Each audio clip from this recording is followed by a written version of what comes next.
नमस्ते। लोक आस्था के महापर्व छठ पूजा के आप सबके हार्दिक शुभकामना, हार्दिक बधाई। छठ माता आप सबके मनोकामना पूरा करस।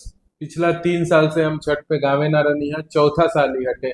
लास्ट के 2 साल सदाशिव पेठ में रही है पुणे में, 1 साल पहले मध्य प्रदेश में रही है। पुणे में जहाँ पे हम रही है तहाँ तनी भीड़ भाड़ वाला इलाका रहा हटे, अगल बगल कहीं घाट ना रहा जहाँ लोकल यूपी बिहार के कम्युनिटी छठ सेलिब्रेट करे।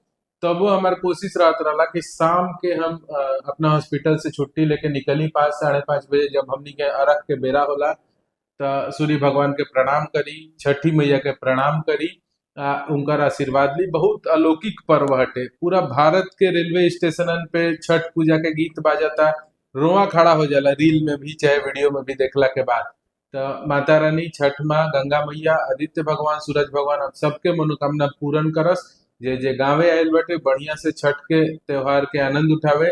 जे बाहर बाटे नइखे आ पाएल, कोशिश कइल कि अपना घाट पे जाके ओइजा प्रसाद मिलो, प्रणाम करी, गोड़ लागी जा, आशीर्वाद दी जा।